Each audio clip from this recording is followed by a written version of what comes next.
बिस्मिल्लाहिर्रहमानिर्रहीम। अस्सलाम वालेकुम नाज़रीन, आप यूट्यूब चैनल देख रहे हैं। मैं इमरान खान हूँ।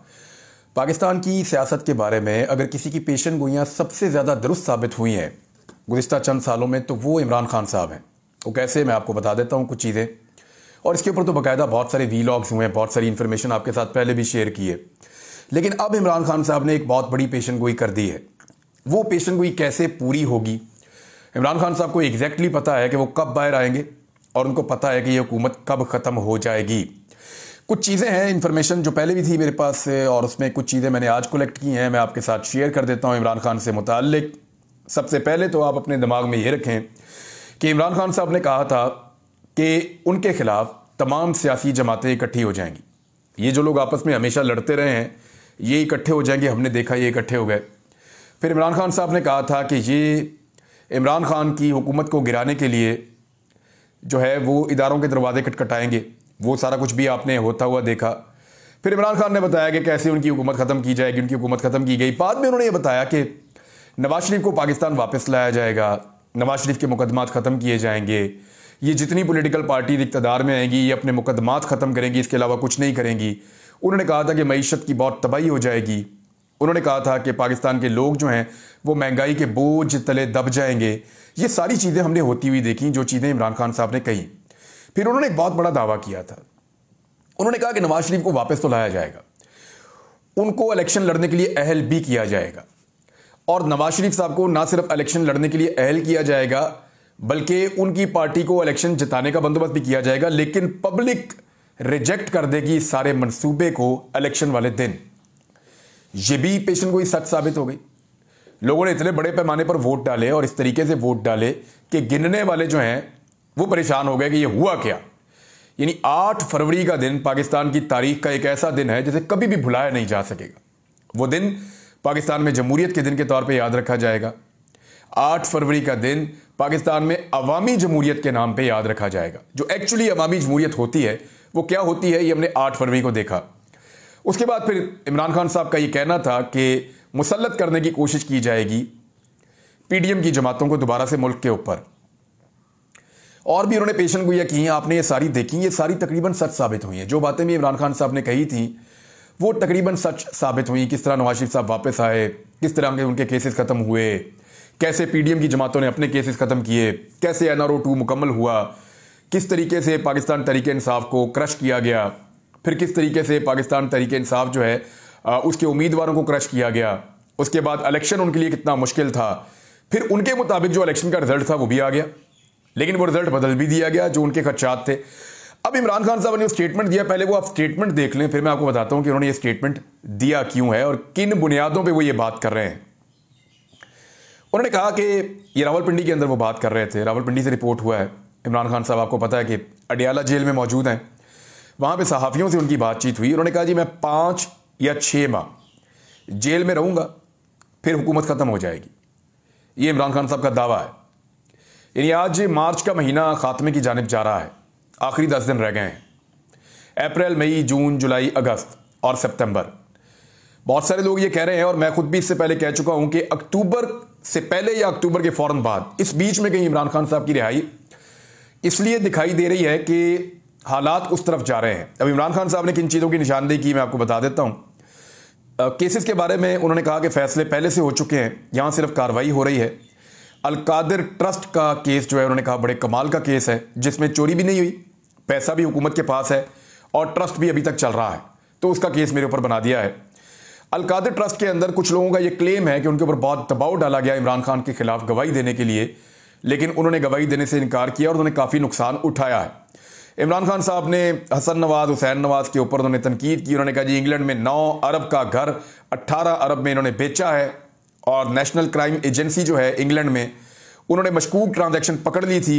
हसन नवाज से पूछा जाना चाहिए कि वो घर खरीदने का पैसा उनके पास कहाँ से आया। ये दोनों भाई पनामा में पकड़े गए थे। हुसैन नवाज ने टीवी पर बैठ के कहा था कि फ्लैट मरियम नवाज के हैं, यानी उसकी मलकियत है मरियम नवाज साहिबा की। तो इमरान खान साहब ने कहा कि मुल्क में जो कुछ हो रहा है इससे सारा निज़ाम बेनकाब हो गया है। निगरान हुकूमत, इलेक्शन कमीशन और एस्टेब्लिशमेंट सब एक हैं। सब कुछ झूठ पर चल रहा है। ये खबर मैं आपको पढ़ के सुना रहा हूं क्योंकि बहुत सारे अखबारात में बहुत सारी जगहों पे छपी है, तो मैं आपको एज इट इज़ पढ़ के सुना रहा हूं एक्सप्रेस न्यूज़ से। एक्सप्रेस की जो ऑनलाइन वेबसाइट है वहाँ पे ये खबर मौजूद है, वहाँ से मैं आपको पढ़ के सुना रहा हूँ। और उसमें इमरान खान साहब ये कह रहे हैं कि इलेक्शन कमिश्नर कितना झूठा शख्स है, फाफिन समेत 5 रिपोर्ट्स के बावजूद वो अभी तक बैठा हुआ है। सब कह रहे हैं कि चीफ इलेक्शन कमिश्नर को इस्तीफा दे देना चाहिए। उन्होंने कहा कि IMF के प्रोग्राम से मुल्क में महंगाई का एक तूफान आने वाला है। मैंने IMF को कहा था कि मुल्क में सियासी इस्तेहकाम आने तक कर्जा जारी ना किया जाए। सियासी इस्तेहकाम ना होने की वजह से जो कर्जे के पैसे मिलेंगे वो ज़ाया हो जाएंगे, ये इमरान खान साहब कह रहे हैं। आमदन के जराए ना बढ़ाने तक कर्ज लेने से कोई फायदा नहीं होगा। ये आप कर्जा लेते जाएंगे, आपको कर्जा बढ़ता जाएगा, आपकी आमदन है नहीं। आप तनख्वाहें देने के लिए भी शहबाज शरीफ साहब ने खुद कहा थोड़े दिन पहले कि जो तनख्वाहें अदा कर रही है हुकूमत वो कर्जे के पैसे से अदा कर रही है। जब मैंने 1 साल पहले ये बात की थी तो मेरे ऊपर बहुत बौछार हो गई थी और बहुत ज़्यादा अटैक किया था मेरे पे PMLN ने और बाकी सियासी जमातों ने कि आपने ये बात क्यों की, आप पाकिस्तान के खैर ख्वाह नहीं हैं। आज उस बात की तस्दीक पाकिस्तान के वज़ीर आज़म ने खुद की है कि एक चाय का कप भी जो हम पीते हैं वो उधार के पैसे से पीते हैं और जो तनख्वाहें हम सरकारी मुलाजमीन को दे रहे हैं वो उधार के पैसे से दे रहे हैं। शहबाज शरीफ साहब ने अपने मुंह से खुद इस बात का एतराफ़ किया है। इमरान खान ने कहा कि हमारी मईशत का जो सबसे बड़ा मसला है वो डॉलर्स की कमी है, पाकिस्तान में डॉलर्स नहीं है। डॉलर में मुल्क में लाने का तोड़ हमारे पास है, ये इमरान खान साहब का दावा है और ये बैरून मुल्क पाकिस्तानियों के जरिए से मुमकिन है। वो इस वक्त सरमायाकारी करेंगे जब मुस्तहकम हुकूमत होगी और वो हुकूमत को ओन करेंगे ओवरसीज पाकिस्तानी, तो फिर वो पाकिस्तान के अंदर सरमायाकारी करेंगे। फिर इमरान खान साहब ने यह कहा कि मौजूदा सूरत हाल से हमें सिर्फ बैरून मुल्क मुकीम पाकिस्तानी निकाल सकते हैं। उन्होंने कहा कि 9 मई हमें गद्दार साबित करने के लिए प्लान किया गया, ये इमरान खान साहब ने दावा किया और साथ ये कहा कि पाकिस्तान तहरीके इंसाफ को क्रश करने के लिए मुझे 1 हफ्ते में 3 सजाएं दी गईं, लेकिन यह मनसूबा नाकाम हो गया। मैं मजीद 5 या 6 माह जेल में रहूंगा और उसके बाद हुकूमत खत्म हो जाएगी। मुझे मालूम है यह हुकूमत 5 से 6 माह से ज्यादा नहीं चल सकेगी। पीपल्स पार्टी काबीना का हिस्सा इसलिए नहीं बनी क्योंकि उन्हें पता है कि यह सेटअप नहीं चलेगा। इमरान खान साहब ने आरिफ अलवी साहब के बारे में कहा कोई नाराजगी नहीं है, उन्होंने कोशिश की और अच्छी नीयत से कोशिश की, लेकिन मेरे नाम के ऊपर क्रॉस लग चुका था, वो कामयाब नहीं हुए। फिर इमरान खान साहब ने कहा कि पाकिस्तान ने यह किया था कि अमेरिका के और तालिबान के डायलॉग्स करवाए थे और पाकिस्तान दहशतगर्दी के हवाले से, जो पाकिस्तान में दहशतगर्दी आती है TTP के जरिए से या मुख्तलिफ अस्करियत पसंद ग्रुपों के जरिए से, उसमें तालिबान के साथ डायलॉग्स कर रहा था। और वो मामला उस वक्त इमरान खान साहब के बकौल जो जनरल बाजवा हैं उन्हें इमरान खान साहब ने कहा था कि जनरल फैज़ को तब्दील ना करें, वो दहशतगर्दी और अफगानिस्तान का मसला हल कर सकते हैं। जनरल बाजवा ने कोर कमांडर कॉन्फ्रेंस में कहा था कि इमरान खान जनरल फैज़ को आर्मी चीफ बनाना चाहता है, हालांकि ये बात मेरे वहमो गुमान में भी नहीं थी। ये इमरान खान साहब ने ये बात सहाफ़ियों के साथ की और ये रिपोर्ट हुई है। उन्होंने कहा कि जिस जनरल ने अफगानिस्तान में अमेरिका के डायलॉग करवाए, इसी को शरीफों के कहने पर हटा दिया गया और इसका नुकसान ये है कि ईरान और अफगानिस्तान के साथ ख़राब ताल्लुकात खारजा पॉलिसी की नाकामी है। ये इमरान खान साहब ने इन चीज़ों को जोड़ के सहाफ़ियों के सामने एक सिचुएशन रखी है कि अगर पाकिस्तान कंटिन्यू करता तो शायद सिचुएशन मुख्तलिफ होती है। इमरान खान साहब ने दावा किया। फिर इमरान खान साहब ने कहा कि अली अमीन को सूबा चलाना है और उसे पैसे चाहिए। वो सूबे का शेयर लेने के लिए वज़ीर आज़म से मिला है। उसे वज़ीर आज़म के साथ तस्वीर उस वक्त बनवानी चाहिए थी जब पैसे मिल जाते। वफाक खैबर पख्तूनख्वा को पैसे नहीं देगा। शरीफों से ज़्यादा नाकाबिले एतमाद कोई भी नहीं है। शरीफ फंस चुके हैं। अगर ये बूट को छोड़ते हैं तो उनकी सियासत ख़त्म हो जाएगी। इंतज़ार कर रहा हूं कि नवाज शरीफ कब लंदन भागेगा। वैसे खबरें आ रही हैं मुख्तलिफ ज़राए से कि नवाज शरीफ साहब जो हैं वो अब पाकिस्तान छोड़कर चले जाएंगे। इमरान खान साहब ने कहा कि जनरल सरफराज की शहादत पर मुझे बहुत दुख हुआ था और इस शहादत से फ़ौज को नाकाबिले तलाफ़ी नुकसान पहुंचा था। फिर उन्होंने कहा कि सोशल मीडिया एक समंदर है, हमारे किसी भी अकाउंट से फ़ौज के शोहदा के खिलाफ कोई ट्वीट नहीं की गई। हमारे और फ़ौज के दरमियान इख्तलाफात पैदा करने की कोशिश हो रही है। जिसने CCTV फुटेज चुराई वही सोशल मीडिया के अकाउंट्स के पीछे है, ये इमरान खान साहब का कहना है। और उसके बाद इमरान खान साहब ने बहुत सारी चीज़ें जो हैं वो मजीद भी बताई। लेकिन अब आ जाए इस तरफ कि इमरान खान साहब को क्यों लगता है कि 5-6 माह बाद वो जेल से बाहर आएंगे और ये हुकूमत ख़त्म हो जाएगी। ये चीज़ें मैं आपके सामने अभी रख देता हूँ।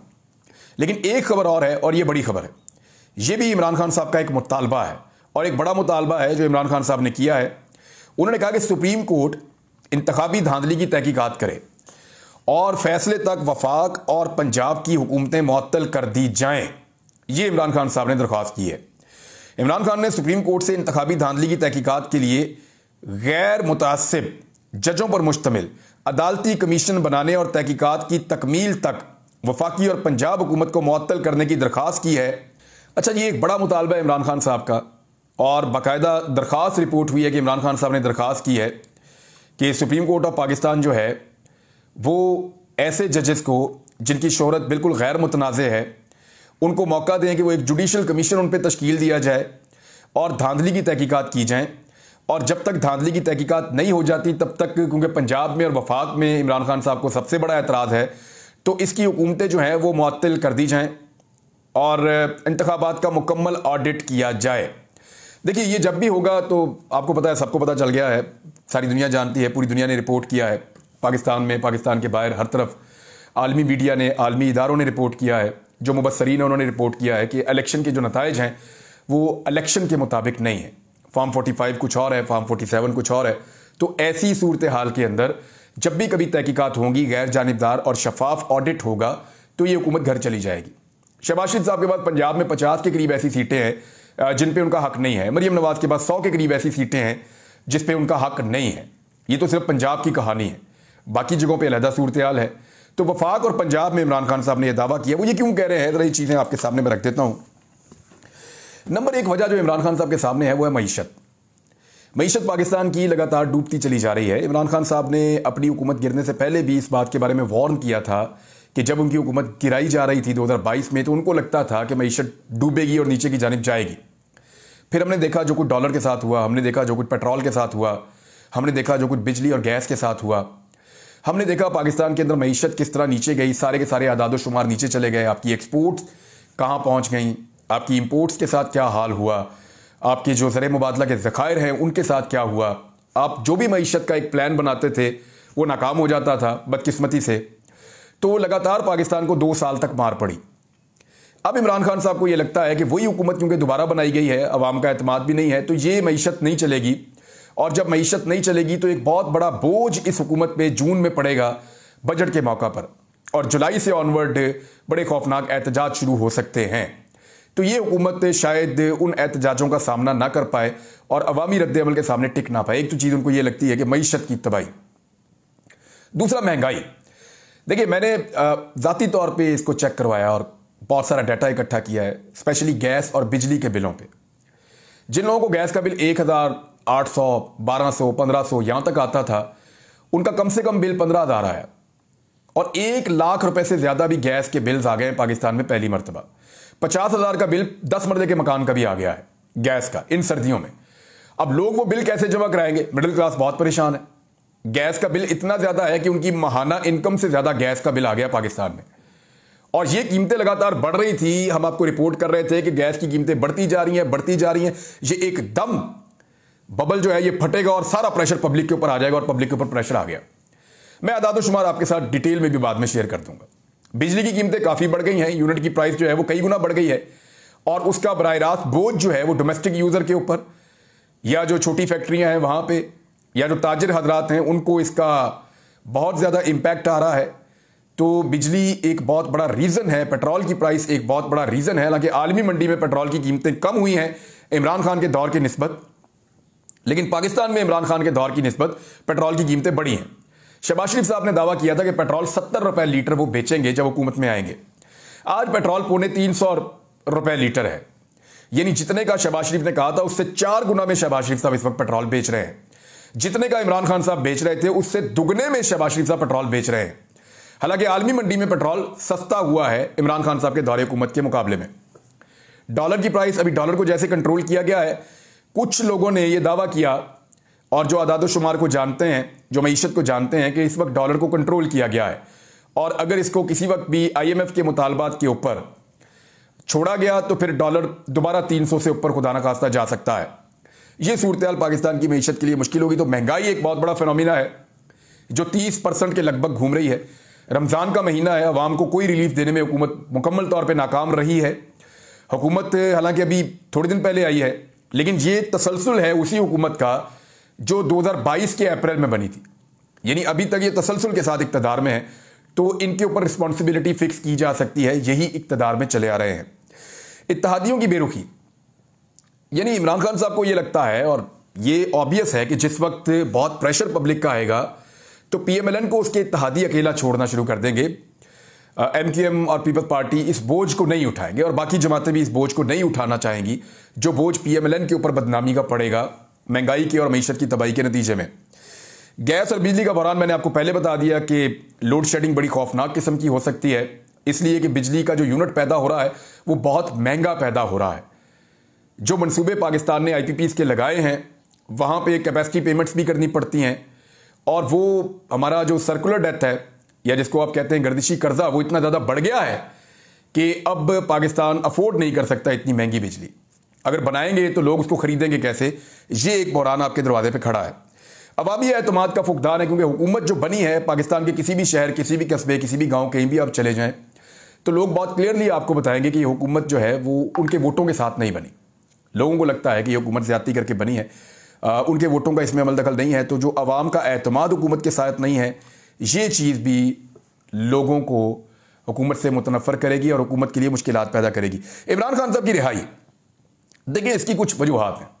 एक, जब ये हुकूमत कमज़ोर होगी और जैसे जैसे ये हुकूमत अवाम में मज़ीद गैर मकबूल होगी, अब इससे ज़्यादा क्या गैर मकबूल होगी कि वो वोट ही नहीं ले पाए, लेकिन इससे भी ज़्यादा जब बुरे हालात आएंगे तो जो इस हुकूमत को सपोर्ट देने वाले एलिमेंट्स हैं वो पीछे हट जाएंगे और उनको हटना पड़ जाएगा। उस वक्त इमरान खान साहब की रिहाई के इम्कानात बढ़ जाएंगे क्योंकि इमरान खान साहब की जो गिरफ्तारी है वो लॉयर्स के मुताबिक वो सिर्फ मैनेज की गई है और इमरान खान साहब ने अपने मुंह से इसी इंटरव्यू के अंदर कहा कि मुझे जिस तरह गिरफ्तार किया गया है, ये फिक्स्ड मैच वो इसको कहते हैं बार बार। तो इमरान खान साहब को लगता है कि वो बाहर आ जाएंगे जिस वक्त भी हुकूमत के पीछे से सपोर्ट निकलेगी। आलमी दबाव जो है वो भी बढ़ता चला जाएगा हुकूमत के ऊपर। ये भी एक बहुत अहम फिनोमिना है क्योंकि अमेरिका में एक इलेक्शन होने जा रहे हैं। कुछ लोगों ने उससे उम्मीद बांधी हुई है लेकिन मेरे ख्याल में वो बेजा है, क्योंकि मैं कुछ चीज़ें आपको बताऊंगा इसराइल के हवाले से और अमेरिका के हवाले से, डोनाल्ड ट्रंप के हवाले से, कि जिन लोगों ने डोनाल्ड ट्रंप से उम्मीद बांधी हुई है वो एक लेवल से आगे इस चीज़ को जो है वो उससे उम्मीद नहीं रख सकते। क्यों, मैं वो आपको बताऊंगा। अदालती फैसलों के नतीजे में कुछ सीटें भी चेंज हो सकती हैं, यानी जो मखसूस नशिस्तें मिली हैं पाकिस्तान तहरीक इंसाफ की बाकी जमातों को वो वापस हो सकती हैं, उससे एक डैमेज हो सकता है। उसके अलावा जो अदालती फैसले हैं उनके नतीजे में तहरीक इंसाफ को कुछ सीटें वापस मिल सकती हैं। और जो आज इमरान खान साहब ने एक बड़ा मुतालबा किया है, अगर ये जुडिशल कमीशन बन जाता है तो सिचुएशन अगले 6 महीने में बिल्कुल मुख्तलिफ होगी। बाइडन इंतजामिया को इमरान खान के खिलाफ समझा जाता है। डोनाल्ड लू से भी एक स्टेटमेंट लिया जा रहा है, आज उनको स्टेटमेंट देना है। देखते हैं कि डोनाल्ड लू से क्या बातचीत होती है और वो क्या जवाब देते हैं सवालात का। पाकिस्तान के अंदर उनकी मुदाखलत के हवाले से अमेरिका में उनके ऊपर ये प्रोब हो रहा है, देखते हैं कि वो क्या जवाब देते हैं। लेकिन जो बाइडन इंतजामिया का वक्त ख़त्म होने को इमरान खान साहब की कामयाबी के तौर पे देखा जा रहा है कि उनके ऊपर जो एक अनड्यू प्रेशर है या जो एक्स्ट्रा प्रेशर इमरान खान साहब या उनकी हुकूमत के ऊपर पड़ा हुआ है, शायद वो ख़त्म हो जाएगा, ये भी उम्मीद लगाई जा रही है। ये वो फैक्टर्स हैं, कुछ और फैक्टर्स भी हैं लेकिन टाइम महदूद है, जो इमरान खान साहब की रिहाई से इस हुकूमत के खात्मे तक की एक तस्वीर बना सकते हैं। बहरहाल मैंने चीज़ें आपके साथ शेयर कर दी। अब तक के लिए इतने, अपना ख्याल रखिएगा, अपने चैनल का भी। अल्लाह हाफ़िज़।